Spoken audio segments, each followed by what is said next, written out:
ఓ పద్మ అదో జర ఆగరాదా? నేను మర్యాద చెప్తున్నా, నా ఏంటంటే వారు రాకు. నా కొడుకును ప్రైవేట్ బళ్ళు వేసుకుంటా. నువ్వు వద్దు, నీ సంసారం వద్దు. ఓ గాయంతో దానికి కలిగిపోతే అయితే అదే అలా పెద్ద మనుషులు కూర్చొని మాట్లాడుకుందాం. ఓ పద్మ ఆగే, ప్లీజ్ ఆగరాదే పద్మ. నేను మర్యాద చెప్తున్నా, నా ఏంటంటే వారు రాకు. బజార్ ఇజ్జత్ తీసుకోకు. నా కొడుకుని ప్రైవేట్ బళ్ళనే జరిపించుకొని చదివించుకుంటా. ఓ పద్మ మాట్లాడుకుందామే. గీత దానికి వెళ్ళిపోతా అంటే ఎట్లనే పద్మ? నా ఏంటంటే వాడు వస్తే పిచ్చోడా, పిచ్చిలేసిందా? నువ్వు వద్దు, నీ సంసారం వద్దు. అగో జర ఆగరాదే పద్మ. అయ్యో గాయంతో తొందర పడితే అవుతుందా? ఏందమ్మా ఏమో బజార్లో పడి పంచాయతీ పెట్టుకుంటూ పోతుర్రు. ఏందో ఆయన్నే అడుగు. ఏందా రాజాలు, ఏంది పంచాయతీ? చెప్పుకుంటే ఇజ్జత పోతుంది, చెప్పకుంటే మానం పోతుంది అన్నట్టుంది సార్ నా పని. ఇగో నా పిల్లమేమో నా పోరాన్ని ప్రైవేట్ బళ్ళు వేద్దామంటుంది, నేను సర్కారు బళ్ళు వేద్దామంటున్నా సార్. ఇగో గాయంతో దానికే నా మాట వినకుండా తల్లిగారింటికి పోతా అంటుంది సార్. జర మీరన్నా చెప్పుర్రి. అరే మీ పంచాయతీ గమ్మతున్నది ఏందా? ఫోరన్ భవిష్యత్ గురించి ప్రైవేట్ బళ్ళు వేద్దామంటున్నా. ఇంటలేట్ సార్. రాజాలనేది తప్పేముందమ్మా? సర్కారు బళ్ళల్లో బాగా చదువుకొని పోటీ పరీక్షలు రాసి శిక్షణ పొందిన టీచర్లు ఉంటారు. మధ్యాహ్న భోజనం ఉచితంగా పెడతారు. మీ పిల్లల్ని వాళ్ళ పిల్లల చూసుకుంటా మంచి చదువు చెప్తారు. ఫ్రీగా పుస్తకాలు ఇస్తారు, ఫ్రీగా బట్టలు ఇస్తారు.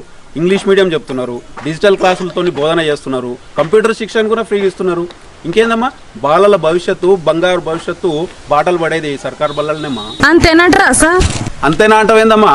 సర్కారు బళ్ళ చదువుకున్న వాళ్ళు ఎంతో మంది డాక్టర్లు అయినరు, ఇంజనీర్లు అయినరు, సైంటిస్టులు అయినరు, మహామహా నాయకులు అయినరు.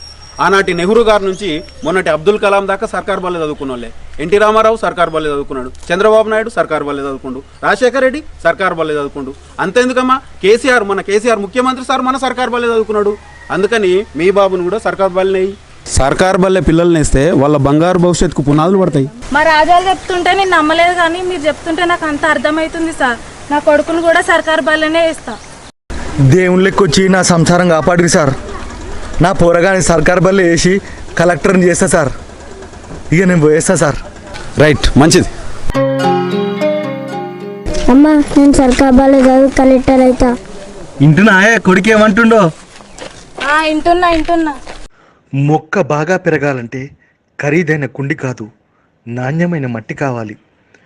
విద్యార్థి వృద్ధి చెందాలంటే ఖరీదైన తరగతి గది కాదు, నాణ్యమైన చదువు కావాలి. ప్రభుత్వ పాఠశాలలను ప్రోత్సహిద్దాం, బాలల బంగారు భవితకు బాటలేద్దాం. ఈ వీడియో గనక మీకు నచ్చినట్టయితే ప్రభుత్వ పాఠశాలల ప్రోత్సాహం కోసం మీ మిత్రులకు షేర్ చేయండి. మీ village cinema. Welcome to village cinema.